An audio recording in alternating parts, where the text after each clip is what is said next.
유튜브로 읽는 박정희 전기 12권 부마 사태 전후 1979년의 드라마.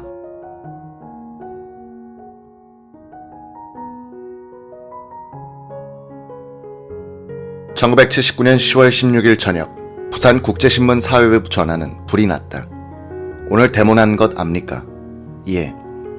왜 데모 기사 안 났죠? 나는 30년 독자인데요. 내일부터 신문 끊겠습니다. 미안합니다. 이 개새끼야, 할복이나 해라. 또 다른 전화가 울린다. 그쪽 사정이 어렵다는 것도 압니다만 용감한 학생들을 생각해서 잘 해주시오. 이런 전화를 받다가 지친 기자들은 전화기를 내려놓기도 했다. 이날 낮과 밤에 사진 기자들은 시위 군중을 향하여 플래시를 터뜨린다는 것은 생명을 거는 일임을 알게 된다. 언론기관 표시 차량과 몇 개 친여 언론사는 투석의 표적이 됐다. 보도도 못하는 기자는 필요 없다. 시위대의 이 말에 대답할 기자는 아무도 없었다. 이렇게 해서 부마 사태는 기자들이 찍은 시위 장면이 거의 없는 이상한 사건이 됐다. 국제신문 사회부 조갑재 기자는 밤 8시 부산 남포동 거리에 있었다. 교련복을 입은 한 고교생이 길 건너편의 경찰을 향해 돌을 집어던졌다. 이때 기자가 잘 아는 서부경찰서의 한 사복 경위가 학생을 붙들어 종아리를 몇 번 걷어찬 뒤 자리를 떴다. 다른 시민들은 그가 학생의 파괴적인 행동을 언짢게 생각하는 양식 있는 분이라는 생각을 하는 듯했다. 거리는 캄캄했다. 일부 음식점과 술집을 빼고는 다 셔터를 내렸다. 어둠 속으로 사람 덩어리들이 몰려다녔다. 육교 위와 계단에까지 사람들이 몰려 시위를 구경하고 있었다. 부영극장 앞에서 한 50살 먹은 것 같은 여자가 쇳소리로 부르짖고 있었다. 이놈들 아까운 세금으로 이런 짓만 하고 있어. 아무 죄도 없는 행인이 최루가스를 마셔야 하는데 화가 난 것이다. 저쪽 찻길에서는 우르르 데모대가 달아나는 것이 보였다. 경찰이 몽둥이를 휘두르면서 쫓아가고 있었다. 한 경찰관은 시위 구경꾼들을 향해서 사과탄을 던졌다. 어둠 속의 폭발음은 총성처럼 들렸다. 부산극장 앞이 갑자기 소란스러워졌다. 한 100명쯤 되는 학생들이 손뼉을 치면서 독재타도, 유신철폐를 외치고 있었다. 언론 자유를 외칠 때 조 기자는 어둠 속에서도 얼굴이 화끈거렸다. 온다는 소리와 함께 경찰에 쫓긴 시위대가 몰려왔다. 학생들은 달아났다가 금세 제1극장 앞에 다시 모여 구호를 외쳐댔다. 불 꺼진 동화 데파트 한 모퉁이에서는 우당탕탕 부서지고 부딪히는 소리가 들려왔다. 경찰대를 향해서 돌멩이와 유리병이 날아갔다. 어둠을 믿고서 소년들까지 끼어 옥상에서 지상에서 던지고 있었다. 밤 8시 40분 부산 진경찰서 병력은 중앙동 반도호텔 앞에 진을 치고 있다가 부영극장 앞으로 이동하라는 명령을 받았다. 서장 안현세 총경의 지휘로 100명 병력은 기동순찰차, 2대의 작전트럭, 서장 승용차를 앞세우고 남포동 지하도 쪽으로 간선도로를 따라 행진했다. 그때는 500명가량의 시위대가 남포 파출소를 습격한 직후였다. 20평 남짓한 파출소는 시위대가 던진 유리병, 벽돌, 돌멩이로 폐허가 되어버렸다. 기동순찰차와 작전차가 교통체제를 일으킨 차량 행렬 사이에 끼었다. 작전트럭에 탄 경찰관들이 차에서 뛰어내려 경계태세를 취하지만 늦었다. 군중은 이들을 향해 돌과 유리병으로 포격을 한 뒤 강목을 들고 몰려오기 시작했다.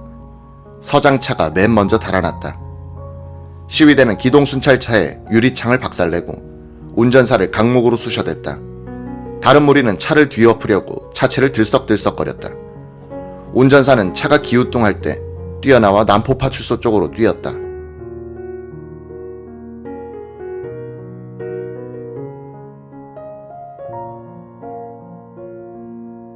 시위대는 순찰차를 모로 세웠다.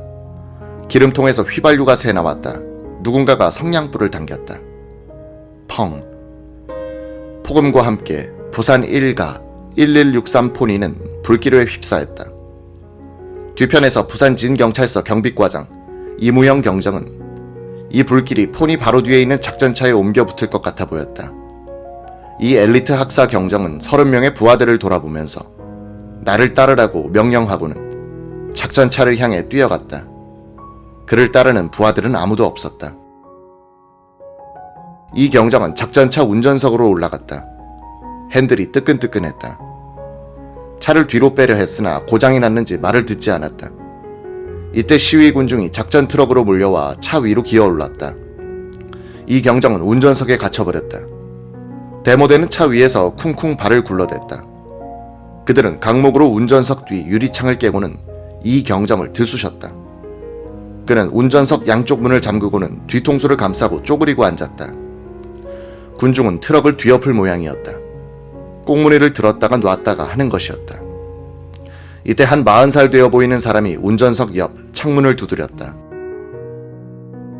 내가 책임질 테니 나오시오. 정말입니까?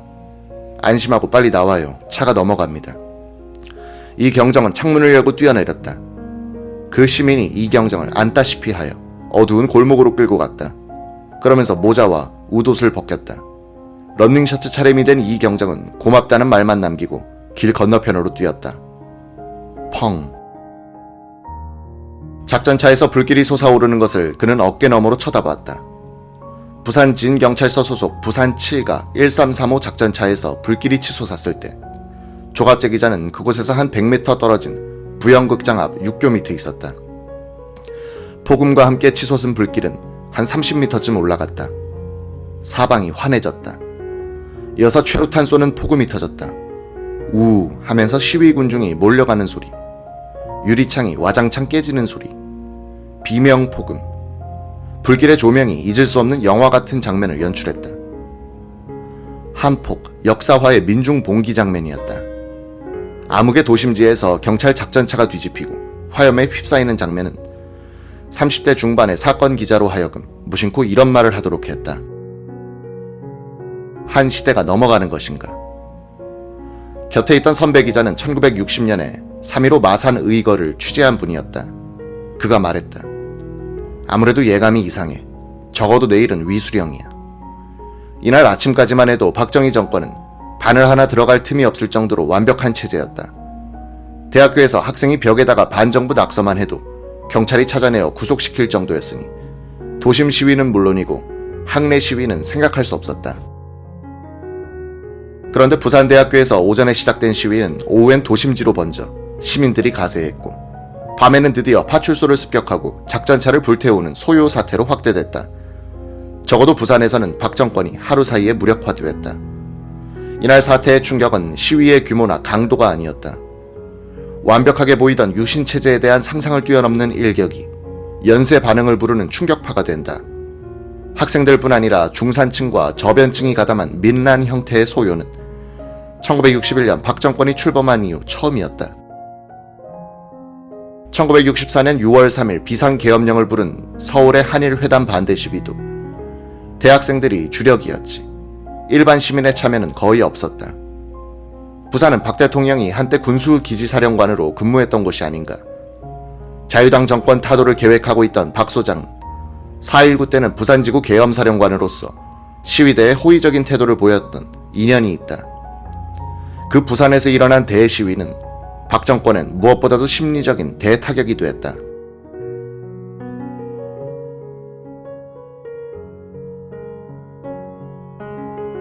(1979년은) 1945, 1950, 1960, 1961처럼 연도만 떠올려도 그의 성격이 잡히는 그런 해였다. 1979년 일어난 여러 사건들은 부마 사태를 매개로 하여 12.6과 12.12라는 두 개의 대폭발로 귀결되었다. 12.12 사건은 다음에 5.18이란 또 하나의 대사건을 만든다. 12.12와 5.18 사건은 12.6 사건의 후폭풍이라 할 수 있다.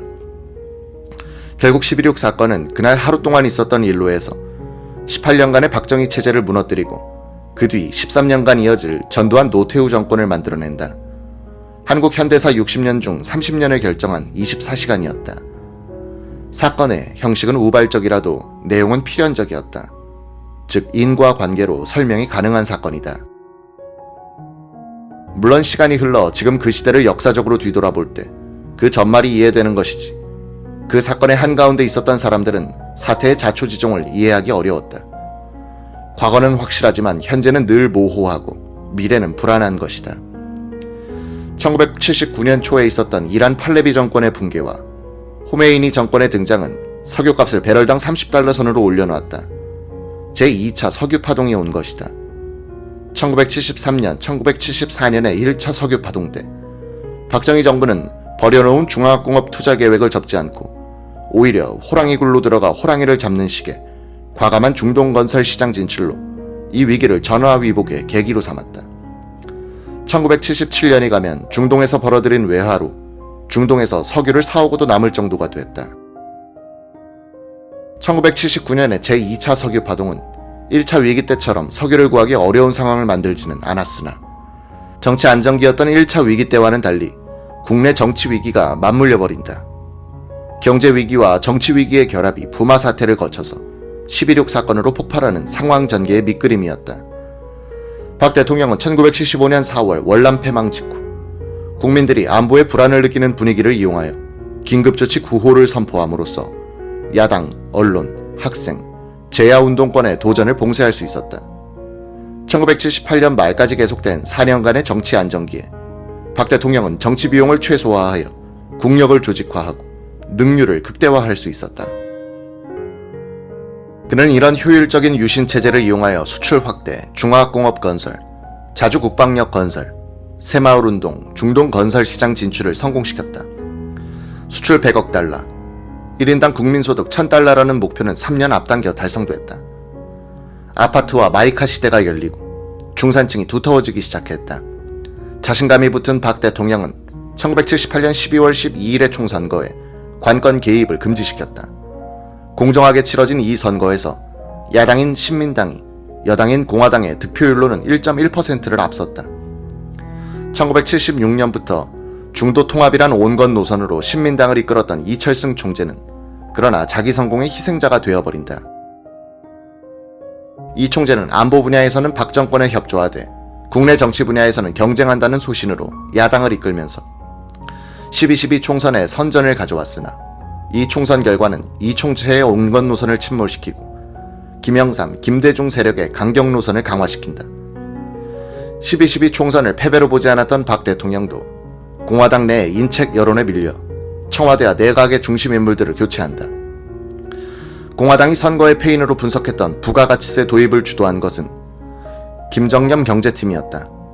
김정념 비서실장은 9년 동안 사실상 경제팀의 수장이었는데 남덕우 경제부총리, 김용환 재무장관과 함께 물러나고 신현확 경제부총리 팀이 들어섰다. 이 세 경제팀은 성장 위주의 경제정책을 숨고르기 하려고 했다. 이 인사의 핵심은 김정념이 물러난 자리에 김계원 씨가 들어온 일이다. 김정념 씨는 도승지역에 충직하면서 내각과 권력기관이 원활하게 돌아가도록 하는 윤활유 역할을 했었다. 그렇게 할 수 있는 행정 능력과 생활 철학을 가진 사람이었다. 김계원 씨는 인간됨은 유순했으나 비서실장에게 요구되는 행정 및 조정 능력이 부족했고 대만 대사로 7년간 한국을 떠나 있어 무엇보다도 국내 정세에 어두웠다. 그는 그 9년 전에는 중앙정보부장직을 감당할 수 없어 1년 남짓하다가 교체된 사람이었다. 그런 김 씨가 사양하자 박 대통령은 국정은 내가 다 할 터이니 말동무나 해달라고 하면서 비서실장에 임명했다. 이 인사는 박 대통령이 밀려오는 파고 앞에 서서 긴장이 풀려 있었음을 짐작케 한다. 김계원 비서실장이 부임한 지 한 달도 되지 않아 벌써 권력의 핵심부에서는 균열이 생기기 시작했다. 유튜브로 읽는 박정희 전기 12권 부마사 대전후 김계원 김재규 대 박정희 차지철.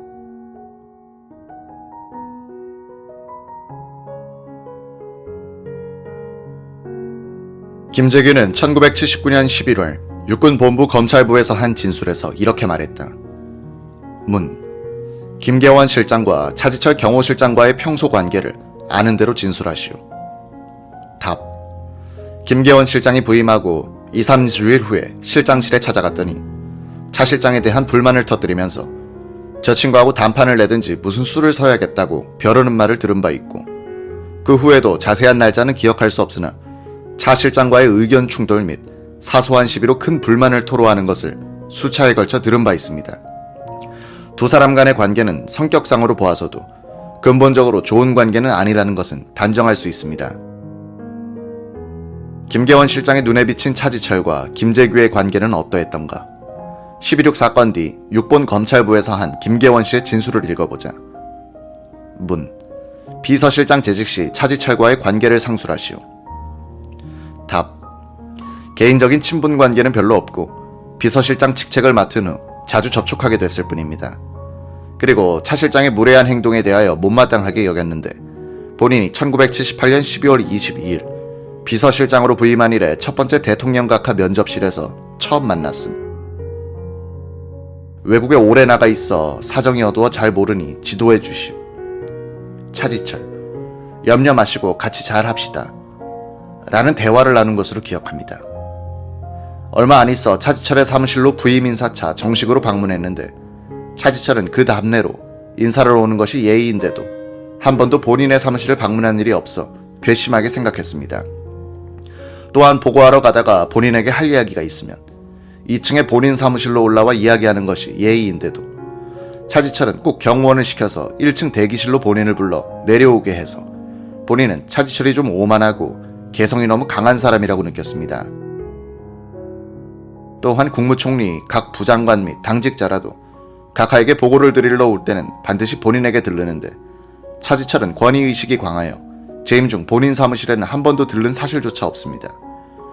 그리고 정부종합청사를 각하가 순시하거나 회의 참석할 때 내빈용 엘리베이터를 타게 될 경우 각하, 총리, 관계장관, 차 실장이 타면 차지철이가 본인에게 대기 중인 다른 엘리베이터를 타고 오라는 경우가 간혹 있었습니다. 김계원 씨의 진술은 계속된다. 김 씨는 무골호인이라는 평을 들을 정도로 유순한 사람이었다. 그런 사람이 차지철에 대해서 어떤 평을 하고 있는가? 차지철의 타인에 대한 무례한 행동에 관하여는 1979년 6월 초순경 16시 30분 경기도 수원시 부근 소재 뉴관아 골프장에서 각하를 모시고 백두진 국회의장, 차지철 실장, 본인, 후쿠다 전 일본 총리 등이 환영 골프 대회를 가졌는 바 당시 백두진 국회의장이 먼저 샤워장에 들어가 늦게 나오자 차지철이가 샤워장 문을 발로 차면서 영감 뭐래 빨리 나오시오. 그저 늙으면 죽어야 된다고 독촉을 하므로 백 의장이 서둘러 나오면서 미안하외다 하는 광경을 보고 차지철 실장이 아버지 뻘되는 백 의장에게 오만불순하게 방자한 행동을 하는 것을 보고 분격한 사실이 있습니다. 그는 경호를 한다는 구실하에 좌석이나 차량 운행 순서 등을 무시하므로 경호실 직원이 비서실 직원과 서로 알력이 생겨 불평하는 일을 들은 사실이 있습니다. 본인은 그때마다 부하를 타일렀지만 괘씸한 것은 어쩔 수 없었습니다. 업무상의 보고 관계에 있어서도 본인은 직무상 각하가 매일 출근하시면 바로 결제 서류를 가지고 결제를 받는 것이 통례이나 간혹 차지철은 각하가 출근 전에 직무실에서 대기하다가 먼저 들어가 보고함으로써 본인이 결제를 받는데 지장이 있거나 또한 본인이나 장관이 결제를 받으려고 대기하고 있는데 차지철이 각하 집무실 입구 경호원에게 연락하여 자기가 각하를 배울 일이 있으니 못 들어오게 하라고 지시하여 기다리게 한 후 자기가 먼저 보고한 후 다른 사람들이 결제를 받는 일이 간혹 있었습니다.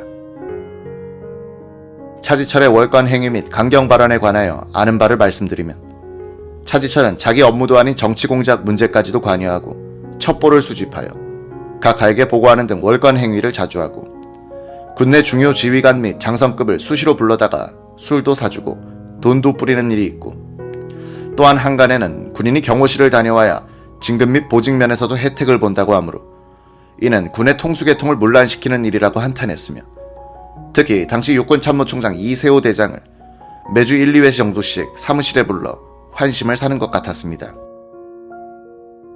차지철의 강경 발언에 관하여는 여러 번 있습니다만 기억나는 것으로는 각하를 모시고 유정회 의장, 공화당 의장, 경호실장, 본인 등이 김영삼 당수를 국회에서 제명하는 문제를 논의할 때 차지철이 사대주의 발언을 서슴지 않는 김영삼이 하나를 제명치 못하는 국회라면 못하겠는가? 안되면 내가 탱크로 밀어버리겠습니다 하는 등 상식 이하의 강경 발언을 자주 했습니다. 하나의 수수께끼는 박 대통령이 왜 이런 차지철을 방치했는가이다. 자신의 비밀스러운 행동까지 다 알고 있는 총을 찬 경호실장을 어려워한 것이 아닌가 하는 생각도 든다. 이 무렵 김종필 의원이 신격호 회장의 부탁을 받고 신축 중인 롯데호텔의 고도 제한을 풀어달라고 박 대통령에게 건의한 적이 있었다.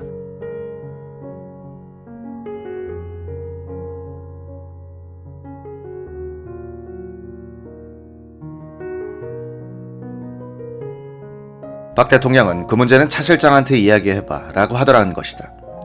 다시 김계원 씨의 증언을 들어보자. 문. 차지철 경호실장과 김재규의 관계를 아는 대로 진술하시오. 답. 두 사람의 관계는 5.16 혁명 이후 각하를 측근에서 가까이 모시던 사람들이라 제 생각으로는 두 사람 간에는 대통령의 신임을 얻으려고 서로 암투를 하고 있었던 것 같습니다.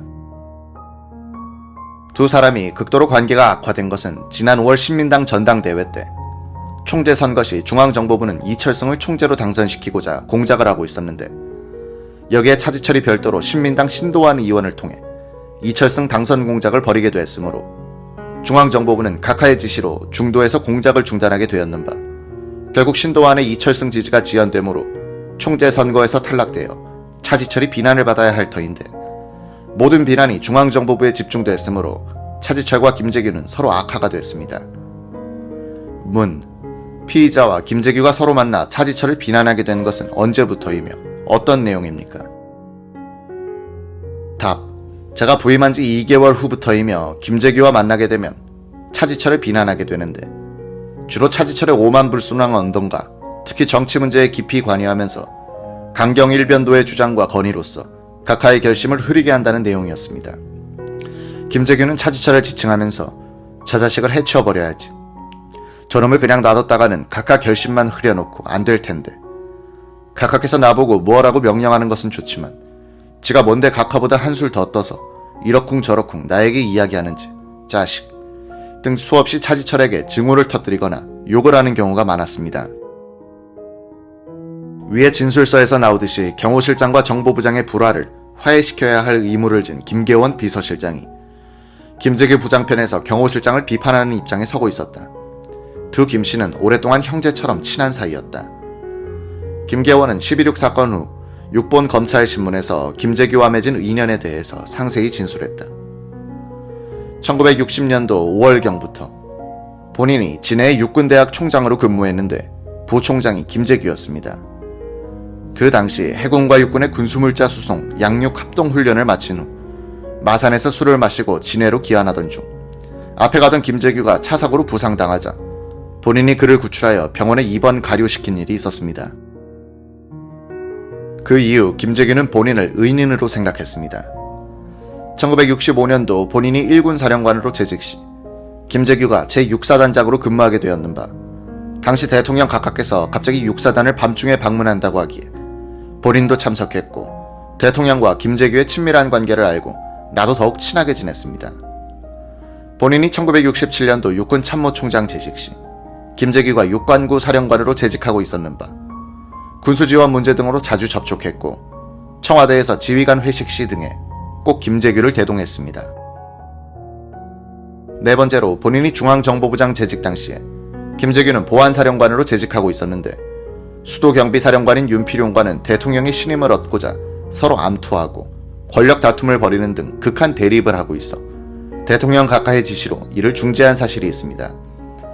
다섯째로 1978년도 본인이 주중대사로 있을 당시 귀국하면 친하게 지내던 사람들도 영접을 나오지 않았는데 김재규 부처가 본인을 부부 동반으로 초대해서 따뜻하게 대해주는 등 배려를 해주어 아주 고맙게 생각했습니다.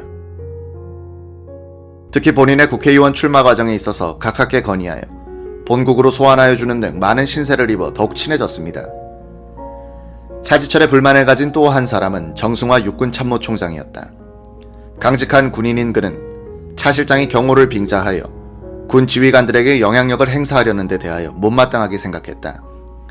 이 당시 군내의 실력자 그룹은 사단장, 연대장, 대대장 등 실병 지휘부서를 장악한 정규 육사 출신들이었다.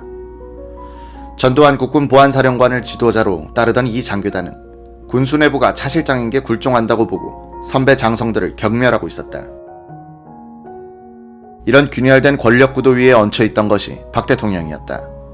이런 불안정한 구도는 정치 위기가 오면 권력 투쟁으로 폭발할 가능성을 안고 있었다. 형제 같은 두 김씨는 차지철을 미워하는 마음이 연장되어 차 실장을 비호하는 박 대통령에 대한 서운한 감정과 배신감까지 공유하게 된다. 권력 핵심부의 감정전선은 김계원 플러스 김재규 대 박정희 플러스 차지철 구도를 만들고 있었다. 이런 감정의 틈바구니에 끼어서 박 대통령이 죽게 되는데 참으로 한국적인 감정 싸움의 결과라고 하겠다. 권력의 핵심부에서 벌어지고 있던 이런 갈등은 1979년에 일어나는 정치 사건에 대응하는 과정에서 더욱 깊어진다. 시스템 운영의 귀재로 불리던 박 대통령이 경호실장에게 국내 정치 공작 임무의 상당 부분을 위임함으로써 정보부장과의 불화를 조장했고, 그 피해를 자신이 보았다는 점에서 12.6 사건의 최종 책임자는 그 자신일 것이다. 권력 시스템 운영의 실패인 것이다.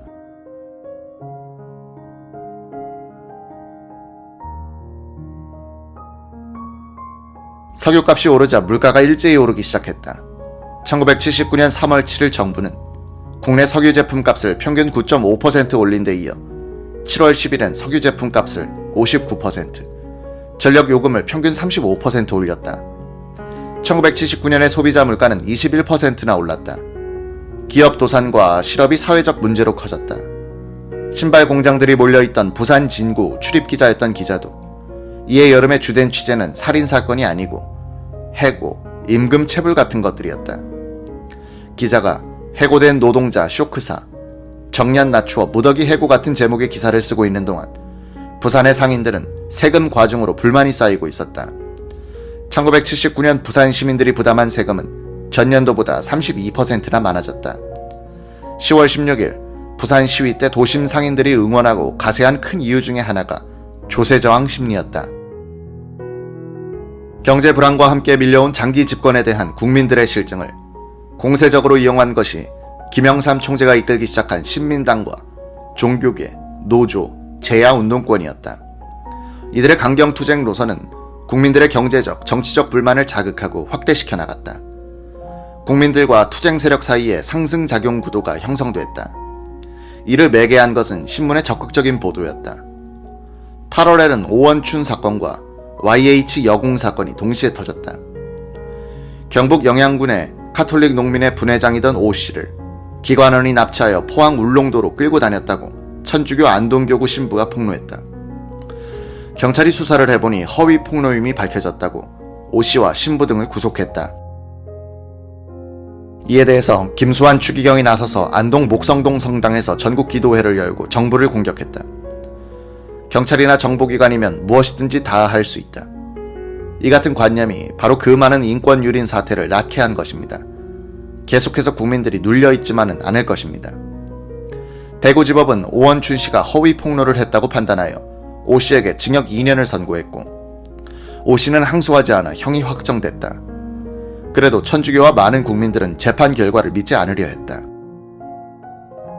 경찰이 오원춘 사건을 발표하던 8월 10일, 더 큰 드라마가 시작되고 있었다. YH 무역노조 소속 여공들이 회사의 폐업에 항의하여 공장에서 농성하고 있다가 마포 신민당사로 옮겨간 것이다. 1966년에 10여 명의 종업원으로 시작한 이 가발 회사는 4년 뒤엔 종업원이 4,000명이나 되는 수출순위 15위의 큰 기업으로 성장했다.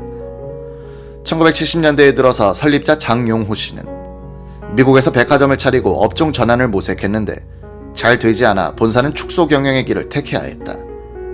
1975년엔 종업원이 1,800명으로 줄어들었다.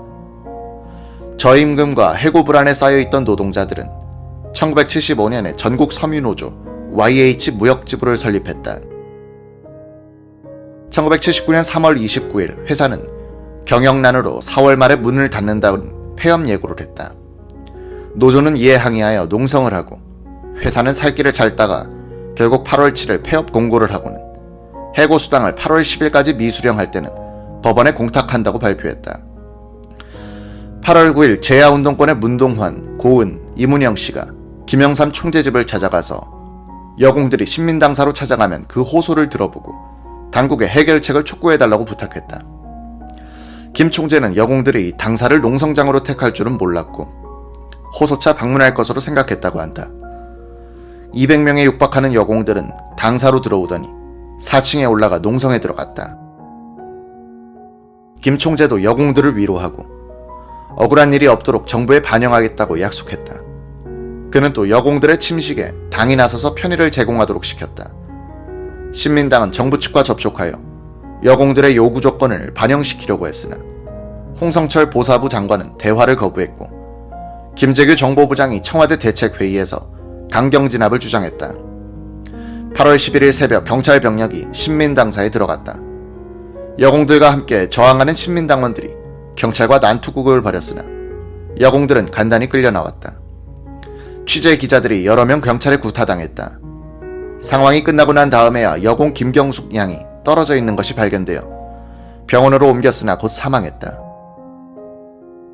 김정섭 정보부 제2차장보는 1979년 11월 18일 육군본부 계엄보통군법회의 검찰부에서 한 진술에서 YH 여공 농성 사건의 진압 과정에 대해서 상세히 설명했다.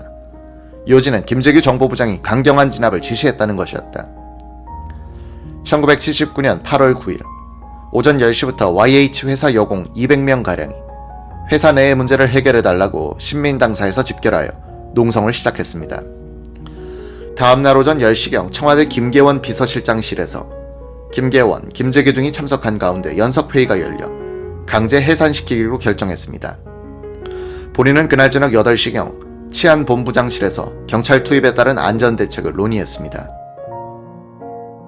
소방서에서 사용하는 안전망이 2개밖에 없어 부득이 매트리스와 모포로 대책키로 하고 다음날 새벽 2시에 병력을 투입하기로 했습니다. 그 후 치안본부장이 류혁인 수석 및 고건 수석과 안전대책을 점검한 결과 미흡하다는 결론이 나와 하루 이틀 연기하자는 건의를 본인에게 전화로 걸어왔습니다. 이에 본인은 김재규 부장에게 2차례 연기해달라고 건의했으나 김 부장은 김계원 실장도 연기하자고 연락이 왔지만 일단 상부에 보고한 대로 실행해야 한다고 강조하므로 본인도 2차례 김 부장의 뜻을 치안본부장에게 전하고 8월 11일 새벽 2시 경찰을 투입하여 YH 여공들을 강제 해산시키도록 했습니다.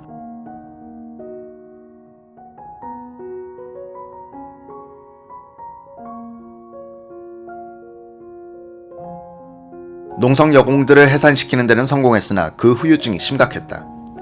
야당, 제야단체, 종교단체가 일체히 반발하자 경직된 공화당과 유정회도 YH 사건 배후에는 도시산업선교회가 있다면서 조사를 촉구했다. 이런 공방전에 대해서 언론은 정보 측 견해를 많이 전달했으나 행간을 읽는 데 익숙해진 국민들은 야당과 제야 세력 편이 되어갔다. 이때부터 박정희 대통령은 김영삼 총재를 거세 대상으로 보기 시작했다. 이런 시각 변화를 눈치챈 차지철 경호실장이 강경 드라이브를 주도하면서 공화당과 정보부는 주도권을 상실했다. 1979년 8월 중순 박 대통령은 청와대에서 안보장관들이 참석한 대책회의를 주재했다. YH 사건의 후유증과 도시산업선교회와 가톨릭 농민의 대책이 논의됐다. 이 자리에서 김재규는 현 사태를 해결하기 위해서는 긴급조치 구호로서는 부족합니다. 구호가 오래되어 효과가 무뎌졌으므로 더 강한 시포가 필요합니다. 라고 박 대통령에게 건의했다. 박 대통령은 신직수 특보와 김기춘 검사에게 한번 검토해보라고 지시했다. 김재규는 현홍주 정보부 기정국장에게도 가톨릭 농민의 도시산업선교회 등 종교단체의 개입을 효과적으로 규제할 수 있는 긴급조치를 구상해보라는 지시를 했다. 그는 긴급조치 구호의 핵심인 긴급조치 비난 금지 조항은 빼고 종교단체의 활동과 노사 문제를 규제할 수 있도록 하라고 지침을 줬다. 검사 출신인 현 국장은 종교의 정치관여 금지, 외부 세력의 노사관계 개입 금지를 골자로 하는 긴급조치안을 만들어 김재규 부장에게 건의했다. 8월 26일 오후 5시부터 6시 사이 을지 연습 중 벙커에서 박 대통령이 국무총리, 비서실장, 경호실장 및 안보 관련 장관들과 시국 수습에 관한 논의를 하는 자리였다. 김재규가 또 긴급조치 10호 이야기를 꺼냈다. 각하 긴급조치 구호는 칼날이 많이 무뎌졌습니다. 칼날이 10호란 10호를 주십시오. 그래야 전국을 수습할 수 있습니다. 이 자리에서 김재규, 현홍주, 신직수 특보가 새로 마련한 긴급조치안을 설명했다. 박 대통령은 이런 논평을 했다. 그렇게 해서 학생, 종교, 근로자들을 다 적으로 돌리면 어떻게 이 난국을 타결해 나가겠소? 당분간 구호를 가지고 밀고 나가고 정치와 종교를 분리하는 방법을 연구해 보시오. 연구된 긴급조치안은 보존해 두었다가 필요시 발동하면 될 것이요. 김재규는 다음날 참모회의에서 하루 전에 있었던 긴급조치 이야기를 전하고 의견을 구했다. 정치 업무를 맡은 김정섭 제2차장부를 비롯한 간부들 전원이 10호 신설에 반대하고 구호를 강력히 시행하는 수밖에 없다는 의견이었다. 유튜브로 읽는 박정희 전기 12권 부마 사태 전후 학생들의 문제의식.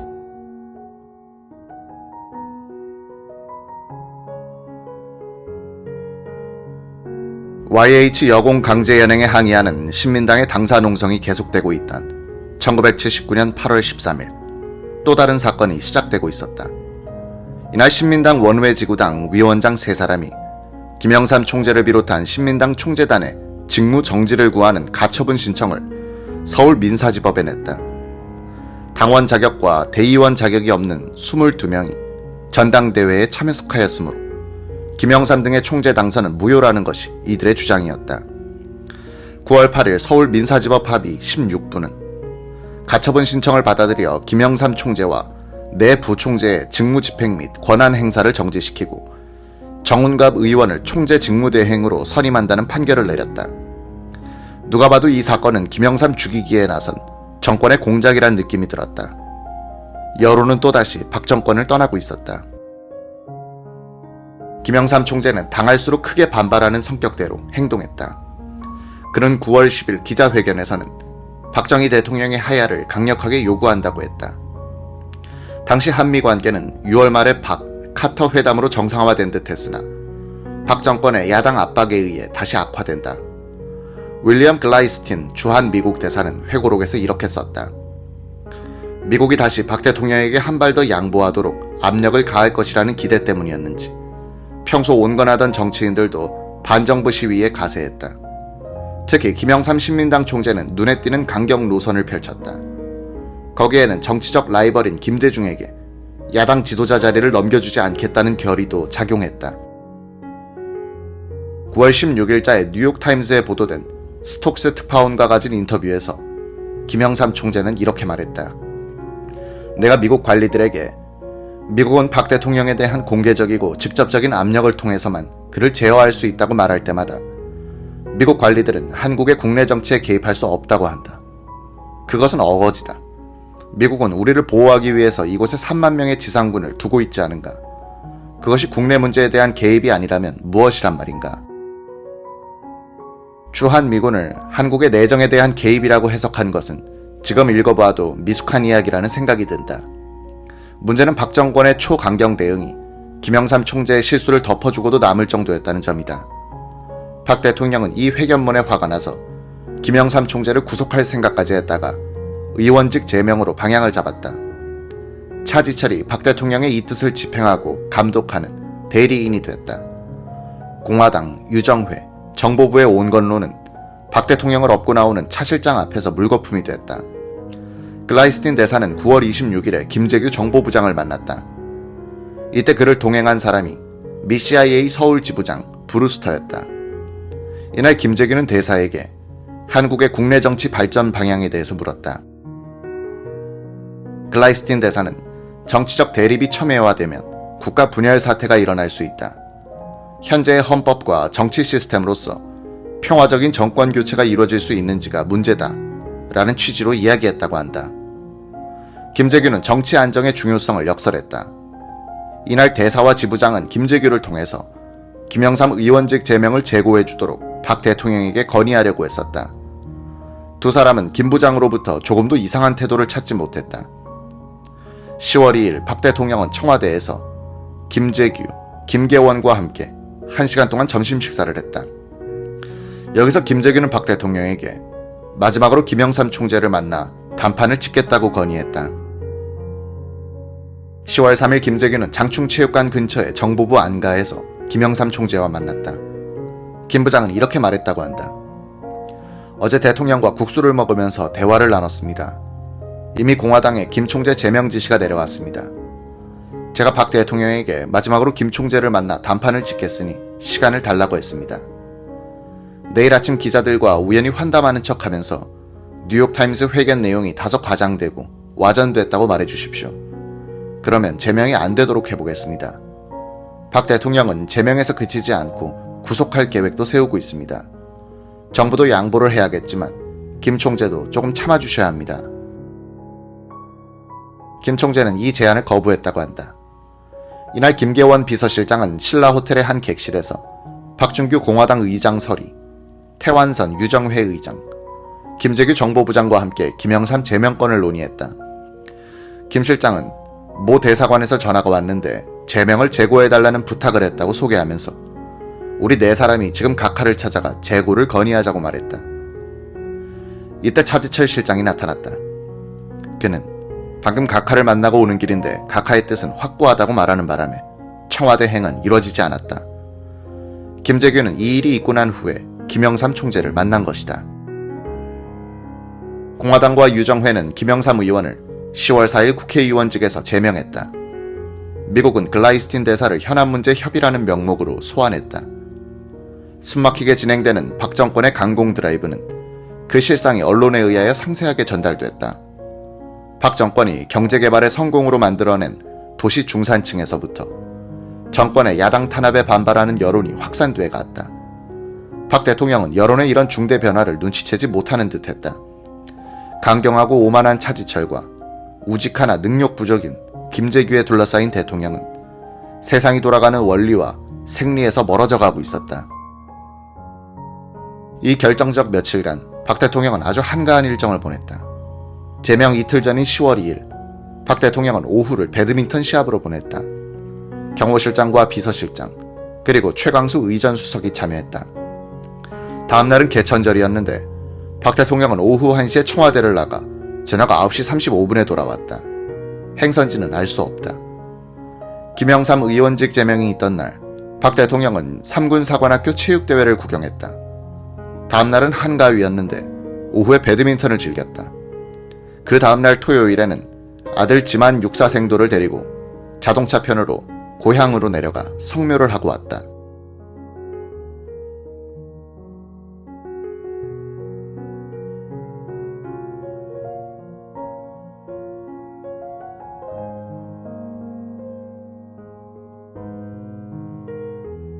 (10월 7일) 일요일에는 종일 청와대를 떠나 있었다.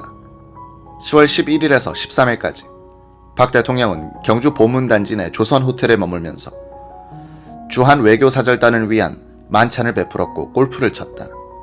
박 대통령은 10월 12일 저녁엔 박동진 외무장관 부부만 초청하여 식사를 같이 했다. 10월 11일이 박 장관의 생일인 것을 알고 축하해주기 위한 자리였다. 박 장관은 박 대통령이 여유가 많아 보였고 전에 없이 유쾌해 보였다고 회고록에 기록했다. 이 순간 부산과 마산 지역에선 혁명적 공기가 조성되고 있었다. 경제 불안과 조세 저항 분위기 속에서 진행된 정권의 대야 공작과 강경 드라이브가 학생, 중산층, 서민층에서 분노를 소리 없이 축적시켜가고 있는 가운데 부산에서는 몇몇 학생들에 의해서 불씨가 만들어지고 있었다. 인화 물질과 불씨가 만날 날이 다가오고 있었다.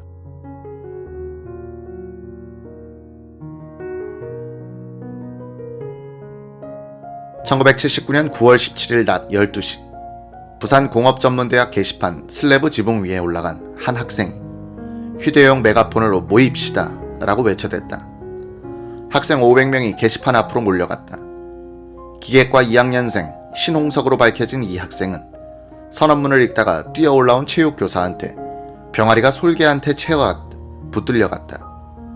이 선언문 사건의 주모자는 세 학생으로 밝혀졌다. 그중 한 명인 김맹규는 서울대학교 자연계열에 합격하여 다니다가 반독재 유인물을 돌렸다고 추락을 당한 뒤 전문대학에 입학한 학생이었다. 세 학생은 15명의 학생들을 모아 이념 서클을 만들었다. 이들의 교재는 역사란 무엇인가, 난장이가 쏘아올린 공 같은 책이었다. 학교에선 세 학생을 경찰에 넘겼다. 경찰은 이들을 긴급조치 구호 위반 혐의로 구속했다. 신홍석의 고등학교 친구가 부산대학교 경제학과 2학년생 정광민이었다. 이 학생이 부마 사태의 불쏘시개 역할을 한다. 시국과 인간의 상호작용에 의해서 역사가 만들어지는 과정이 부마 사태와 11.6 사건처럼 명확히 밝혀진 예도 드물 것이다. 그 상당한 이유는 기자의 부마 사태와 11.6 사건 취재 기록에 의한 것이다. 신홍석은 선언문 사건을 계획할 때 부산역에서 우연히 정광민을 만났다. 광민아, 부산대학은 네가 책임져라. 같이 일어나자. 우리 학교는 아직 멀었다. 분위기가 충분히 익지 않아 자신이 없다. 신홍석은 헤어지면서 유신 대학 놈들아 잘 먹고 잘 살아라 라고 중얼거렸다. 신홍석이 구속된 며칠 뒤 정광민은 동네 경찰서에 불려갔다. 신홍석이 정군과 상의한 사실을 진술한 모양이었다. 정광민은 진술서를 하나 쓰고 나왔다. 정광민의 아버지는 월남한 사람으로서 화물차 운전사로 일하고 있었다. 1978년에 대학생이 된 정광민은 시험 공부에서 해방된 에너지를 책 읽기에 돌렸다. 백범일지, 소유의 역사, 뜻으로 본 한국 역사, 변혁시대의 한국사, 분단시대의 역사 인식 등 그는 매주 한 권꼴로 읽었다. 서서히 그는 박정희 정권을 권력과 재벌의 결탁체로 이해하기 시작했다.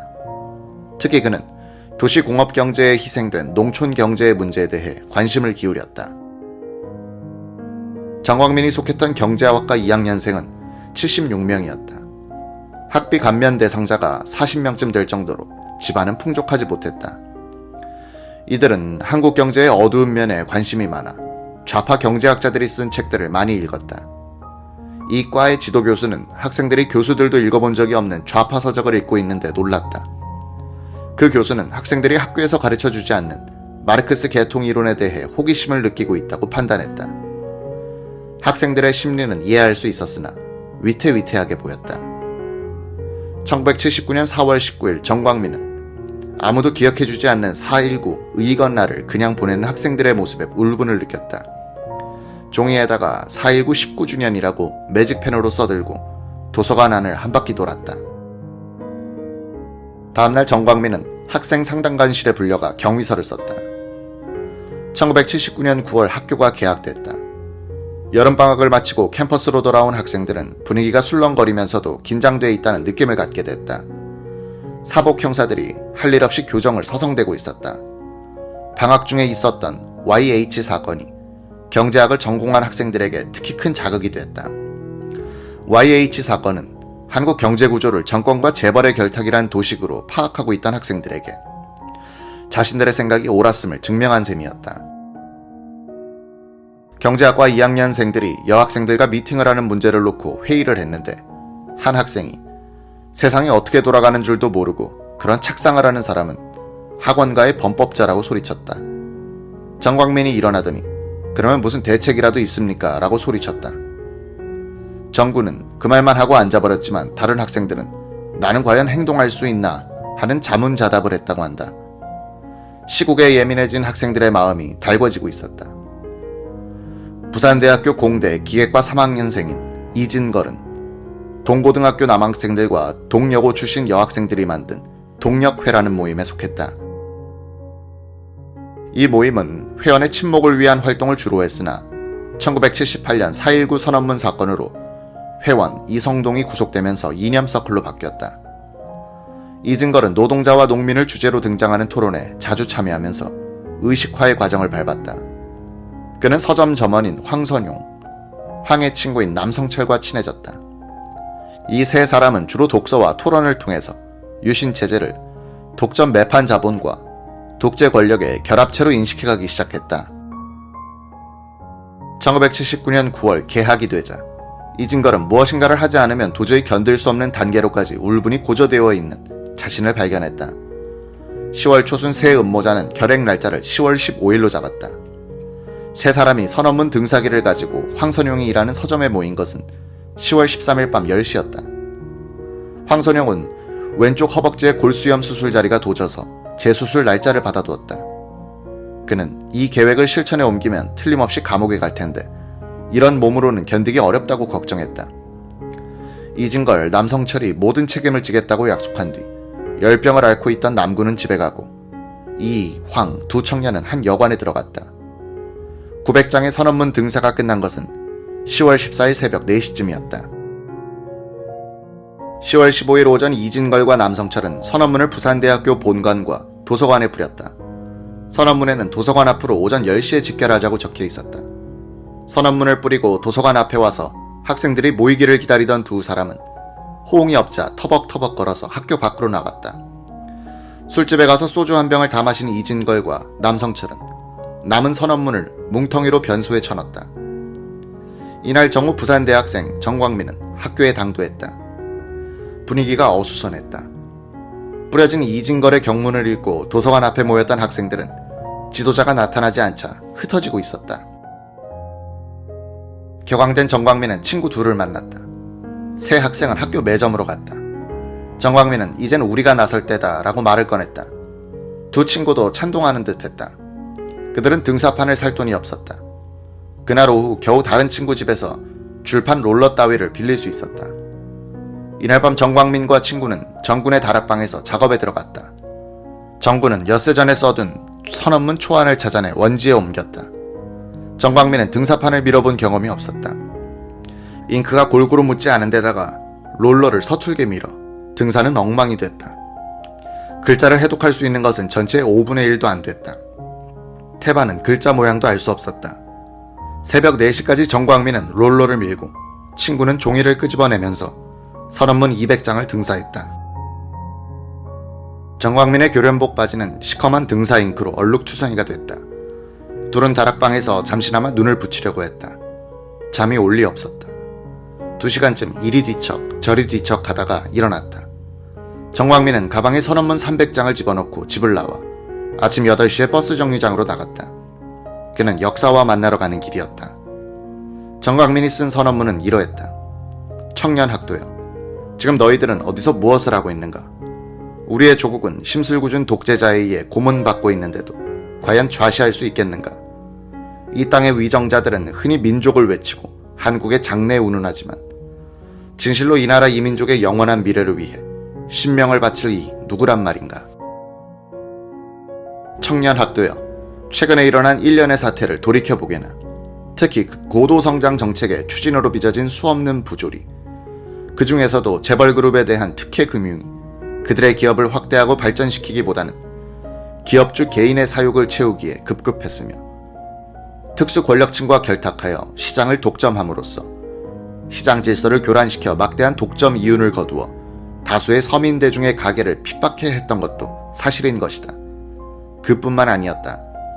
정부나 기업은 보다 많은 수출을 위하여는 저임금 외에 값싼 상품 공급은 없는 것으로 착각하고 터무니없이 낮은 생계비 미달에 저임금을 지불하고서도 그것이 과연 전체 국민의 후생을 증대시켰다고 할 수 있겠는가? 패정개혁안 하나, 유신헌법 철폐 둘, 안정성장 정책과 공평한 소득 분배 셋, 학원 사찰 중지 넷, 학도 호국단 폐지 다섯, 언론 집회 결사의 완전한 자유 보장 여섯, YH 사건에서와 같은 완전한 자유 보장 일곱, 전 국민에 대한 정치적 보복 중지. 모든 효원인이여 드디어 오늘이 왔네. 1979년 10월 16일 10시 도서관으로. 정광민은 이 선언문에서 정권 타도나 박정희 하야와 같은 요구를 직설적으로 하지 않았고 부산 출신 김영삼 의원 제명에 대한 항의도 하지 않았다. 그의 문제의식은 다분히 사회 경제적인 틀에서만 만들어진 것임을 알 수 있다. 1980년대에 스며드는 주사파류 국자 이념에 그림자는 보이지 않으나 박 정권의 성공적인 경제개발을 계급적 착취구조로 인식하고 있었다.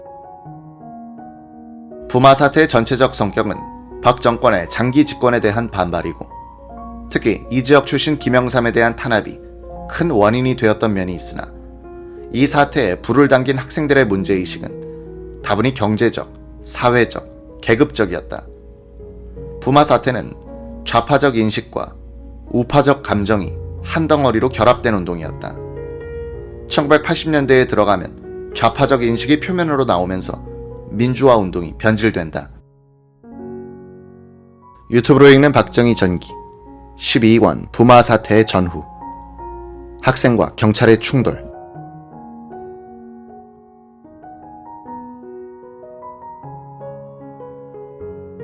1979년 10월 16일 오전 9시 10분쯤 정광민은 상대 앞 벤치에 앉았다. 벤치 앞으로 두 동급생이 지나가고 있었다. 정광민은 그들을 불러세워 조금 있다가 교실로 뛰어들 테니 분위기를 좀 잡아달라고 부탁했다. 오전 9시 30분 정광민은 먼저 상대 206호 강의실로 뛰어 올라갔다. 첫째 시간 수업이 끝나 둘째 시간을 기다리고 있던 학생들 가운데 그는 낯익은 얼굴을 찾아냈다. 1학년 때 친하게 지냈던 엄태원에게 정광민은 선언문 40장쯤을 슬며시 건네주면서 빨리 나눠주라고 눈짓을 했다. 복도에서 정광민은 또 친구 이성식을 만나 선언문 석 장을 주었다. 무역과를 부탁한다. 한번 해볼게. 정광민의 목표는 같은 과의 306호 강의실이었다. 경제과 2학년생 40명쯤이 첫째 시간인 화폐금융론 강의가 일찍 끝나 앉은 채 중간에 대비한 공부를 하고 있었다. 정광민은 뒷문을 통해 뛰어들어왔다. 얼굴이 벌겋게 상기된 광민이 들어오는 것과 때맞춰 몇몇 학생이 미리 알고 우우 소리를 지르며 박수를 쳤다. 다른 학생들도 직감적으로 무슨 일이 일어나고 있는지 알았다. 정광민은 가방에서 선언문을 꺼내 책상을 돌면서 나눠주었다. 그는 이제 흥분 상태에 빠졌다. 나중에 자신이 교실에서 무슨 말을 했는지 기억해내지 못할 정도로 제정신이 아니었다. 여러분, 때가 왔습니다. 다른 곳과 연락이 돼 있습니다. 우리 모두 뛰어나갑시다. 나가자. 40명의 학생들은 우르르 몰려나갔다. 주저하는 학생은 한 명도 없었다. 왜 이 젊은이들이 조건 반사적으로 집단 행동에 나섰던가? 시대 정신에 압축된 모습이었다. 1970년대 학원 사찰 시대를 살아온 젊은이들의 가슴마다에 쌓여 있었던 분노와 정의감, 1970년대 말에 집중적으로 터진 박정권의 갖가지 부패상, 특히 언론이 연일 보도해온 YH 여공 사건과 김영삼 의원직 제명 사건, 그런 것들이 조성한 발화 환경에다가 하루 전에 있었던 선언문 살포 사건이 조성한 기대감, 이런 것들이 뒤엉켜 인화물질을 이루었고 그 한복판으로 정광민이란 불덩어리가 뛰어든 셈이었다. 사명감, 정의감, 울분으로 팽팽하게 부풀어 있는 풍선에 정광민은 바늘을 찌른 셈이었다. 그 에너지가 다 빠져나갈 때까지 사태는 자연 법칙에 따라 큰 물리적 운동으로 전개될 것이다. 경제과 2학년 학생들은 경영과 206호실을 지나가며 합류를 호소했다. 경영과 학생들도 엄태현으로부터 선언문을 받아 책상 위에 놓고 지휘자가 나타나길 기다리고 있다가 뛰쳐나왔다. 무역과, 회계학과 학생들도 소란스런 소리를 듣고 바깥으로 나왔다가 한 덩어리가 됐다. 이들이 인문사회학관 건물 앞으로 나왔을 때는 100명쯤의 덩어리가 생겼다. 정광민은 선언문 뒷면에 검은 사인펜으로 자유라고 휘갈겨 썼다. 그는 이 자유를 두 손으로 높이 쳐들고 앞장을 섰다. 흥에 겨워 어깨까지 흔들어가면서 정광민은 빠른 걸음으로 학생들을 상대 앞까지 이끌어갔다. 이곳에서 노래가 터져나왔다. 부산 데모의 주제가가 된 우리의 소원은 자유를 목이 터져라 불러댔다. 중간고사를 앞두고 도서관 안엔 1000명이나 되는 학생들이 모여 있었다. 앞들의 잔디와 벤치에도 200명쯤이 흩어져 있었다. 데모대는 도서관 잔디밭에 들어갔다. 모두 일어나자. 이런 고함 소리가 간간히 데모대 속에서 튀어나왔다. 그들은 선구자, 교가, 애국가를 계속 불렀다. 박기채 총장, 이충걸 학생처장, 신태권 상대 학장, 오종석 상대 교무과장이 학생들을 제지하려고 달려온 것은 이때였다. 총장은 정광민의 어깨를 툭툭 치며 타이르듯 이제 그만 내려가라고 했다. 오 교수는 정광민의 허리띠를 붙들고 뒤로 끌어냈다. 큰 나무 밑으로 끌고 간 오 교수는 이것까지는 내가 책임진다. 학장실로 가자고 했다. 정광민은 말을 바로 받았다. 이젠 어쩔 수 없습니다. 2, 3년 살 각오를 하겠습니다. 끝까지 하겠습니다. 이 말을 남기고 그는 다시 대열로 돌아왔다. 20명의 잠복 형사들은 사태가 너무 빠르게 전개돼가는 바람에 어디서부터 손을 써야 할지 모르고 구경만 하고 있었다. 학생 데모는 초동 단계에서 깬다는 것이 원칙으로 돼 있었다. 그러나 깨고 들어갈 만한 틈이 보이지 않았다. 몇몇 형사들은 학생들의 팔을 잡아당기며 학생, 이러면 안 돼 라고 말려보았으나 막무가내였다. 서면 근방의 소매치기 소탕으로 이름을 날리고 있었던 30세의 이성희 형사는 김성수 형사의 팔을 툭 치며 이제 깨버리자 라고 속삭였다. 그때 정광민은 친구로부터 선언문을 한 장 받아들고 도서관 안으로 뛰어들어갔다. 열람실을 돌아다니며 아직도 공부하고 있던 학생들에게 우리 일어납시다 라고 소리쳤다. 정광민이 다시 잔디밭으로 나오는 것을 기다렸다가 두 형사는 학생들을 헤집고 그를 향해 뛰어들어갔다. 이 형사가 정광민의 멱살을 잡는 것과 동시에 두 사람은 학생들에게 둘러싸였다. 누군가가 면도칼이 아니면 만년필 촉 같은 날카로운 쇠붙이로 이 형사의 손바닥을 그었다. 학생들은 우르르 달려들어 욕설을 퍼부으며 두 형사를 차고 밟고 했다. 잔디밭 가장자리로 몰린 두 형사는 그만 계단 밑으로 굴러떨어졌다. 두 형사가 자신의 직분을 다하고자 한 이 체포 시도는 노래만 부르고 있던 학생들에게 큰 자극을 주었다. 꺼져가던 열기에 휘발유를 부은 꼴이 됐다. 두 형사의 행동으로 자극받은 구경꾼 학생들도 한꺼번에 데모 대열에 끼어들었다. 도서관 안에서도 학생들이 우르르 쏟아져 나왔다. 형사의 기습은 시위 대열을 300명에서 1000명으로 불어나게 했다. 저절로 5줄의 어깨동무 대열이 이루어졌다. 대열은 계단을 내려가 상대 쪽으로 뛰기 시작했다. 꿈틀꿈틀하는 용의 몸뚱아리처럼 대열은 끊임없이 이어졌다. 뒤늦게 달려온 학생들이 잇따라 이 흐름에 말려 들어가고 있었기 때문이다. 여학생들도 끼어들었다. 데모에 소극적이게 마련인 복학생과 4학년 학생, 심지어 대학원생들까지 합류했다. 몇몇 교수들은 대열과 같이 뛰면서 학생들을 잡아당겼으나 오히려 학생들에게 질질 끌려갔다. 대열은 아스팔트 산책로를 따라 상대를 지나 신관을 한 바퀴 돌고 스탠드를 가로질러 운동장으로 내려갔다.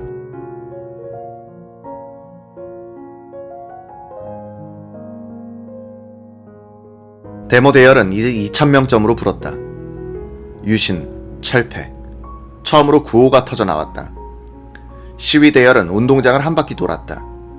교련 수업을 받고 있던 ROTC 학생들이 넋을 잃고 쳐다보고 있었다. 데모 대열은 신정문으로 향해 나갔다. 철문은 굳게 닫혀 있었다. 철문 바깥엔 스파르타 병정들처럼 방패와 방석로로 무장한 경찰관들이 진을 치고 있었다. 학생들은 농구 골대를 밀고 와 신정문에 이르는 비탈길로 굴렸으나 쇠문은 끄떡도 안 했다.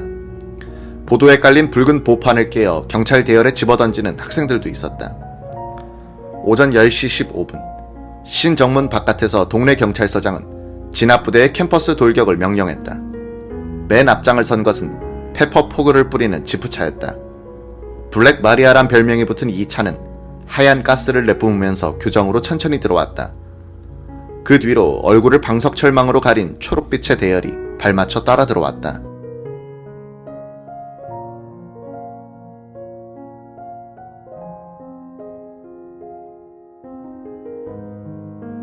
학생 대열은 매운 가스 앞에서 무너지기 시작했다.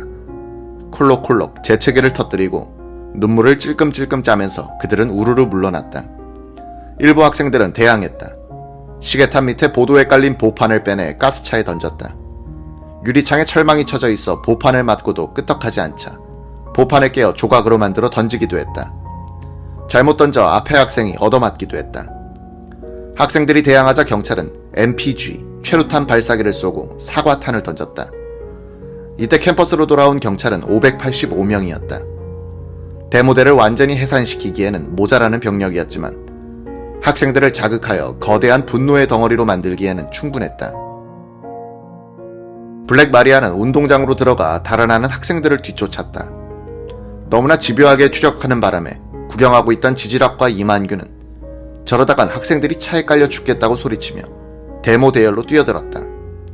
달아나는 어느 학생이 갈지자를 그리며 블랙 마리아의 추적을 뿌리치려고 해도 지프차는 스탠드 바로 밑까지 깔아 죽일 듯 그 학생을 몰아갔고 학생들은 야유를 보냈다.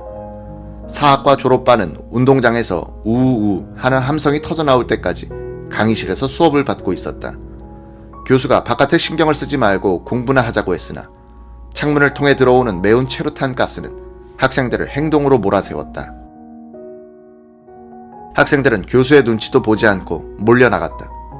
모두 본관으로 들어가라. 경찰은 경고방송과 동시에 최루탄을 쐈다. 2, 3층의 유리창이 최루탄을 맞고 박살이 났다. 유리 조각이 좌르르 우박처럼 떨어졌다. 학생들은 본관으로 피해 들어가 창문을 통해 경찰에 욕을 퍼부었다. 창가에 서지 마라. 경찰의 두 번째 최루탄 세례가 유리창으로 날아왔다. 와장창 와장창. 곳곳에서 창문이 깨지고 복도는 최루가스로 뒤덮였다. 많은 교수들도 모멸감을 느꼈다. 몇 분 전까지만 해도 너희들이 무얼 아느냐고 데모하는 제자들을 꾸짖고 있었던 교수들은 이젠 학생들과 마음속에서 같은 편이 되고 있었다. 경찰의 캠퍼스 돌격은 방관하던 학생들을 참여자를 더 용기 있는 시위자들로 만들었다. 이 교정 진압작전 이후에는 막는 쪽과 외치는 쪽이 있을 뿐이었다. 방관자의 설당을 없애버린 것은 바로 경찰이었다. 학생들은 경찰이 일단 운동장으로 물러나자 다시 모이기 시작했다. 문창회관 앞에서는 700명 남짓한 무리가 모였다. 이 무리는 구정문 쪽으로 행진했다. 구정문은 신정문에서 남쪽으로 200m쯤 떨어진 곳에 있었다. 학생들은 어깨동무를 하고 구호를 외치며 나갔다. 체육관, 도서관, 본관의 몸을 피했던 학생들이 다시 쏟아져 나와 이 대열에 합세했다. 이때 경제과의 어느 학생은 본관 창문으로 머리를 내밀고 데모 대열을 구경하고 있는 마지막 방관자들에게 외쳤다. 역사를 두려워하라. 이 구호는 아마 부산 데모를 통해 나온 모든 구호 가운데 가장 수준 높고 준엄한 것이었으리라. 대열이 구정문으로 꺾이는 모퉁이를 돌 때 옆에 붙은 공대 강의실에서 공대생들이 무더기로 뛰어나와 합류했다. 이제 1000명이 넘게 불어난 사람의 무리는 비탈길을 무서운 관성으로 휩쓸며 내려갔다. 구정문을 향해 쏟아져 내려간 학생들은 철문이 굳게 닫혀 있는 것을 보았다. 그들은 수의실에 돌을 던져 박살을 내고 그 옆에 붙은 블록담을 공격했다. 블록담에 쳐진 철망을 걷어내고 수백 명이 한꺼번에 발길질을 하자 담이 와르르 무너져 내렸다. 드디어 학교 밖으로 나온 학생들은 100명쯤의 기동경찰대와 맞닥뜨렸다. 구정문 앞에는 가게가 있고 이 가게 앞엔 빈 음료수병이 쌓여 있었다. 학생들은 너도나도 이 빈 병을 집어던지기 시작했다. 경찰 버스의 앞 창문이 산산조각이 났다. 경찰은 이 기세에 눌려 주춤했다. 학생들은 무너진 구정문 쪽 블록담 사이로 본물처럼 터져나왔다. 300명 남짓한 학생들이 주택가 골목 사이로 빠져 온천장 쪽으로 뛰어갔다. 10월 16일 오전 11시 부산대 도서관 앞. 도서관 앞엔 2000명가량의 학생들이 모였다. 수백 명의 사복 형사와 교수들, 그리고 정보 형사들의 카메라 렌즈 앞에서 무역과 김창수가 학생들을 모두 앉도록 했다. 선언문 낭독이 있어야 할 차례였다. 정광민은 자기가 쓴 선언문을 꺼내 읽으려 했다. 그러나 희미하게 등사돼 아예 글자를 알아볼 수 없었다. 정광민이 머뭇거리는 것을 보고 친구가 전날 받았던 이진걸의 선언문을 건네주었다. 정광민은 우리는 학원 내 일체 외부 세력을 배격한다는 선언문을 우렁찬 목소리로 읽어내려갔다. 그가 선언문의 첫 단락을 다 읽고 고개를 들었을 때 그의 눈 속으로 들어온 것은 도서관 옥상에서 그를 겨냥하고 있는 카메라 렌즈였다. 한 학생이 앞으로 나와 데모할 때 주의할 일을 설명하기 시작했다. 경찰에게 폭력을 행사하지 말자. 그들에게 무슨 죄가 있나. 상점이나 학교 기물을 부수지 말자. 모두 우리가 낸 세금이다. 행인에게 방해가 안 되도록 질서를 지켜 시위를 하자. 학생들은 데모의 목표 지점을 놓고 토론을 벌였다. 온천장으로 가자. 아니, 부산역까지 나가야 한다. 이렇게 실랑이를 벌이고 있는 사이 정광민은 같은 학과 친구들에게 끌리다시피 하여 도서관 뒤쪽으로 빠져나왔다. 한 친구는 3,000원을 주면서 이제 너의 할 일은 끝났다. 친구 집에 가서 숨어 있으라고 했다. 내 친구는 광민이를 번쩍 들어 뒷담으로 넘겨보냈다. 학생들은 목적지를 놓고 도서관 앞에서 토론을 벌였으나 결정하지 못했다. 우선 학교를 뚫고 나가기로 했다. 8줄로 어깨동무를 했다. 그리고 비탈길을 따라 무너져 내리듯 운동장 쪽으로 뛰기 시작했다. 많은 학생들이 가방을 든 채 뛰었다. 여학생들은 콜라와 사이다를 한 알음 사가지고 와 대열과 나란히 뛰면서 남학생들에게 나눠줬다. 경찰은 이제 이번 데모가 옛날의 그 어떤 학생 데모와도 다른 성격을 띄어가고 있음을 어렴풋이 눈치채기 시작했다. 가장 큰 특징은 놀라운 자발성이었다. 졸업반 학생과 여학생까지 스스로 끼어들고 있었다. 어느 누구도 체면치레로 행동하는 것 같지는 않았다. 학생들과 교수들이 실랑이를 벌여 자중질환이 생기고 여기에서 데모의 김이 새버리는 그런 일도 일어나지 않았다. 그날 캠퍼스에 있었던 학생들 가운데 90% 이상이 대열에 끼어들었다. 전에 없던 높은 참여율이었다. 더구나 이들은 2번이나 깨어져 흩어졌다가도 3번이나 다시 뭉쳐 더 거센 도전을 해왔다. 학생들의 상기된 얼굴은 신념으로 빛났고 장난삼아 데모하는 사람은 아무도 없는 것 같았다. 시위 대열은 갑자기 방향을 바꿔 운동장 북쪽의 사대부속 고등학교 담쪽으로 뛰기 시작했다. 이 담엔 셔터식 철문이 달려 있었다. 학생들이 밀어붙이자 문이 떨어져 나갔다. 이곳으로 서로 먼저 나가려고 학생들이 엉겨붙었다. 이때 누군가가 질서 유지라고 구호를 선창했다. 질서, 유지. 어느새 합창으로 변했고 학생들은 질서를 되찾았다. 10월 16일 정오 부산대학. 한편 경찰이 뒤늦게 4대 부속고 담을 봉쇄하자 미처 바깥으로 나가지 못한 학생들 2,000명가량은 어깨동무를 한 채 대학 운동장을 계속 맴돌았다. 오후 1시쯤부터 학생들은 교정을 떠나기 시작했다. 경찰은 학생들이 집으로 돌아가는구나 라고 생각했다. 학생들이 정문을 나서는 데는 굳이 말릴 까닭을 찾을 수 없었다. 학교 당국에서도 오후에는 수업을 하지 않기로 했으니 돌아가라고 하지 않았던가. 경찰은 자기들에게 도발을 하지 않고 교문을 지나가는 학생들에게는 손댈 수 없었다.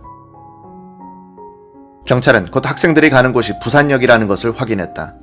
이성희 형사는 학생들 사이를 돌아다니면서 부산역에서 만나자는 얘기를 여러 번 들을 수 있었다. 공중전화 부스 옆에선 어떤 학생이 우리는 했다, 너희들은 무엇 하느냐고 소리치는 것도 엿들었다. 이 정보는 부산시경에 즉시 보고됐다. 동아대학교를 비롯한 다른 대학에도 경찰의 비상망이 쳐졌다. 학생들이 캠퍼스를 빠져나간 뒤에 박기채 총장은 교수들을 강당에 모았다. 인류 역사 시작 이래로 젊은이들은 항상 과격한 행동을 해왔습니다. 우리는 면학 분위기를 되살리는데 최선을 다합시다. 그 짤막한 당부의 말을 던지고 강당을 나가버렸다. 10월 16일 오전 서울.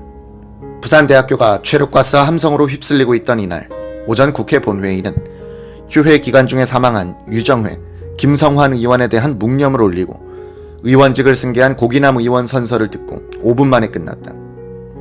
김영삼 총재 제명 이후 처음 열린 본회의장에서 여당 의원들은 텅 빈 야당 의석을 의식해서인지 좌석에 앉아 조용하게 대화를 나누는 등 을씨년스러운 분위기였다.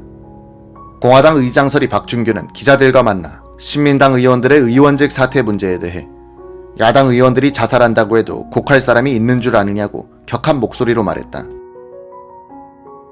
이날 오전 박 대통령은 한강을 가로지른 11번째의 다리 성수대교 개통식에 참석하여 테이프를 끄는 뒤 강남 쪽으로 걸어서 건넜다. 이어서 여의도에 있는 한국기계공업진흥회관을 방문해 한국기계교역전을 둘러봤다. 박 대통령은 전시장에 온 일반 시민들과 일일이 인사를 나눴다. 박 대통령이 전시장을 떠날 때 관람객들이 바깥으로 나와 박수를 치자 손을 들어 답례했다.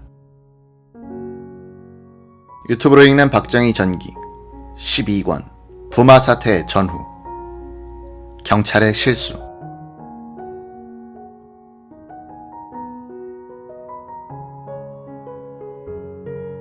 (10월 16일) 오전 경찰이 부산대학교 캠퍼스 안으로 들어가 학생들을 스탠드나 교실 안으로 몰아놓고 있을 때 부산시경 밑에 있는 9개 경찰서엔 비상이 걸렸다.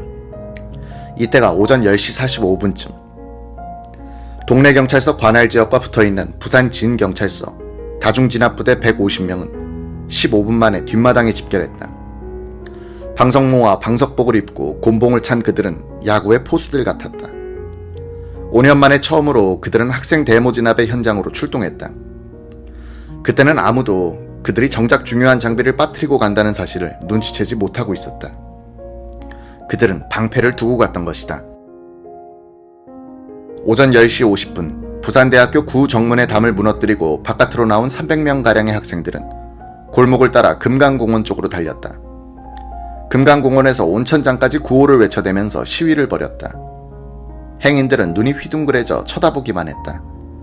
조금 시간이 흐르자 행인들과 가게 주인들 가운데 잘한다면서 손뼉을 치는 사람들이 한두 사람씩 눈에 띄기 시작했다. 부산일보 사진부 김승준 기자는 다른 취재를 마치고 영업용 택시를 타고 가다가 온천장에서 데모대를 봤다. 택시를 세우고 카메라를 차창 밖으로 내밀고 셔터를 누르는 순간 데모 학생들에게 둘러싸였다. 사진 기자라는 말이 통하지 않았다. 학생들은 카메라가 든 가방을 빼앗아갔다. 김 기자는 카메라를 돌려달라고 사정했다. 한 학생이 필름통을 꺼내 햇빛 앞에서 쭉 뽑아 보인 뒤 돌려주었다. 국제신문의 사진기자 김탁도는 오전 11시쯤 회사에 있다가 데모 소식을 사회부로부터 전해들었다. 찍어봤자 신문에 낼 수 없다는 사실을 뻔히 알면서도 그는 가만히 앉아 있을 수 없었다. 카메라를 가방에 넣고 뛰어나가는데 편집국장이 어딜 가느냐고 소리쳐 물었다. 데모 취재를 간다고 했더니 국장은 짜증 섞인 투로 그런 데는 가지 말라고 잘라 말했다.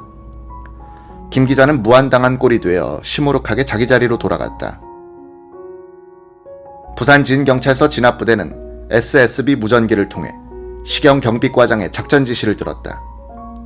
학생들 수백 명이 미남 로터리 쪽으로 향하고 있으니 로터리로 가서 이를 막으라는 명령이었다. 로터리에 도착한 서장은 자기 차를 달아나기 쉽게 머리를 남쪽으로 하여 세워두었다. 그리곤 데모 진압부대를 가로로 배열시켰다. 학생들은 경찰을 보자 멈칫했다.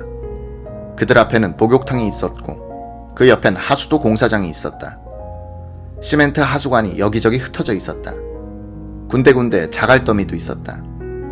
학생들은 직감적으로 이곳을 이용해야겠다는 생각을 했다. 먼저 하수도관을 굴려 경찰차가 못 넘어오게끔 바리케이드처럼 만들었다. 그리고 너도나도 자갈더미에서 돌멩이를 한 움큼씩 잡았다. 경찰 진압부대에 30m쯤 접근했을 때 학생들은 한꺼번에 돌을 던졌다. 500개가 넘는 돌이 뒤엉켜 날아왔다. 우두둑 여기저기서 돌덩어리가 경찰부대 속으로 떨어졌다. 아야. 돌을 맞은 경찰관들이 비명을 질렀다. 두 번째 일제 투석이 우박처럼 또 쏟아져 내렸다. 경찰 대열은 무너지기 시작했다. 경찰관들은 이때야 방패를 들고 오지 않은 실수의 대가를 값비싸게 치르고 있음을 깨달았다. 맨몸으로 주먹만한 돌을 얻어맞게 된 경찰관들은 달아나기 시작했다. 맨 먼저 서장의 승용차가 달아났다. 작전차 운전사는 차를 호위하던 경찰관들이 달아나 차만 덩그렇게 남은 것을 알아차리자 운전석에서 뛰어나와 도망갔다. 서장이 달아나자 간부들도 지휘를 포기했다. 서동백 수사과장은 학생들이 몰려오자 모자를 벗어버리고 길가 집으로 뛰쳐들어가 몸을 피했다. 집 문 밖으로 학생들이 몰려가는 소리를 들으면서 그는 이번 학생들은 도저히 감당할 수 없다고 생각했다. 10월 16일 오전 부산 진경찰서 상황실. 이날은 샘이 날 만큼 훌륭한 가을날이었다. 구름은 한 점도 없었다. 햇빛은 눈부시게 빛났다. 조금 더운 가을날 같았지만 바람결은 서늘하게 살갗을 스쳐갔다. 이날 오전 부산의 사회부 기자들은 사상구 괴법동에서 일어난 정병주 씨 부부 실종 사건에 수사 진전에 촉각을 곤두세우면서 출입처를 지키고 있었다. 국제신문 사회부 조갑재 기자는 오전 10시 45분쯤 부산 진경찰서 다중진압부대에 비상이 걸리는 것을 보고 상황실로 뛰어 올라갔다. 무전기가 숨가쁘게 상황을 전하고 있었다. 참새 200마리 구정문 돌파하여 식물원 쪽으로 진출하고 있음. 참새들 금강공원 통과. 참새 4마리 연행 중. 데모 상황을 보고하는 음성과 병력 배치를 지휘하는 음성이 뒤섞여 무전기는 데모 중계방송을 하는 듯했다. 조 기자의 충격은 컸다. 부산대학교에서 데모가 일어날 것이라고 기대해 본 적이 없었기 때문이었다. 일어난다 해도 우리나라의 모든 대학 가운데 맨 나중에 일어날 것이라고 그는 굳게 믿고 있었다.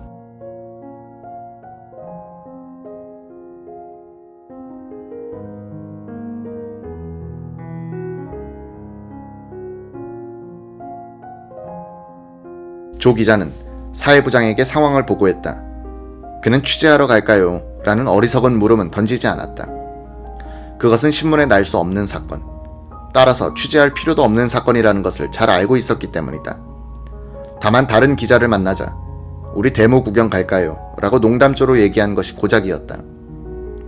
조 기자는 언제나 하는 버릇대로 점심 뒤 숙직실에 들어가 냄새가 나고 떼국이 흐르는 이불을 뒤집어 쓰고 낮잠을 잤다. 얼마쯤 잤을까? 바깥이 갑자기 소란스러워졌다. 숙직실 문을 거칠게 열고 들어온 형사 둘은 국방색 전투복 차림이었다. 지친 표정이었다. 구두끈을 풀고 털썩 드러눕더니 야, 돌에 맞아 죽을 뻔했다 하는 것이었다. 조 기자가 형사계에 들어가 보니 대학생들 10대명이 책가방을 든 채 잡혀와 있었다. 서면 로터리에서 타고 가던 시내버스에서 끌려온 것이었다. 그들은 오늘 한 일을 시간별로 쓰라는 지시를 받았다. 조 기자는 도수 높은 안경을 낀 한 의예과 학생이 쓴 자술서를 어깨 너머로 내려다보았다. 부자는 더욱 부자가 되고 가난한 사람은 더욱 가난해지는 경제적 불평등에 대한 울분에서 데모에 참여하지 않을 수 없었다. 경찰은 학생들이 시내버스를 타고 시 중심부로 몰려가는 것을 막아보려 했다. 자동차로 시내버스를 뒤쫓았다. 학생들이 주로 많이 탄 것은 부산대학교 근처에 시발점이 있는 18번, 19번 버스였다. 많은 버스가 학생들로 꽉 채워졌다. 학생들은 승강구 문을 잠그게 했다. 그리곤 정류소에 멈추지 말고 광복동 쪽으로 계속 달리도록 운전사에게 부탁했다. 경찰차가 뒤따라오자 아저씨, 자동차 경주엔 이겨야 해요 라고 운전사에게 응원을 보냈다. 멋모르고 신바람이 난 시내버스 운전사는 차를 내쳐몰았다. 경찰은 서면 로터리에서 일단 학생들이 탄 시내버스를 검문하여 그들을 끌어내리려 했다. 몇 번 이 짓을 해보고 경찰은 손들어버렸다. 서면 로터리는 하루에 10만 대의 차들이 오가는 부산에서 가장 번잡한 교통중심지다. 이곳에서 시내버스를 하나씩 세운다면 차량 교통은 완전히 마비될 터였다. 워낙 학생버스가 많아 모든 학생들을 끌어내린다는 것도 될 일이 아니었다. 학생들이 부산역에 다시 모인다는 정보에 따라 부산시경은 역 광장과 지하도 주변에 병력을 깔았다. 맨 처음 부산역 정류장에 도착. 버스에서 내린 40-50명의 학생들이 이들 경찰관에게 몽땅 붙들려 갔다. 경찰은 학생들을 가득 태운 시내버스가 잇따라 부산역 지하도 근방 정류소에 닿자 승강구 문을 열지 못하게 하고 시청 쪽으로 계속 가도록 했다. 나중엔 아예 정류장에 멈추지도 못하게 하고 그냥 통과하도록 했다. 학생들의 집결지 목표는 타이에 의해서 시청 부근으로 바뀐 것이었다. 이것도 부마 사태를 폭발시킨 많은 우연들 가운데 하나였다. 부산시청 부근인 광복동 남포동 거리가 데모에 있어서는 사회, 경제적으로 또 지리적으로 부산역보다 훨씬 유리한 조건을 갖추고 있음은 몇 시간 안 되어 밝혀질 것이었다. 거기엔 격앙된 상인, 소시민층이 기다리고 있었다. 학생들은 불쏘시개가 되어 그 속으로 뛰어든 것이다. 운명의 손길은 경찰을 통해서 박 정권의 종말을 재촉하는 방향으로 중단 없이 작용하고 있었다.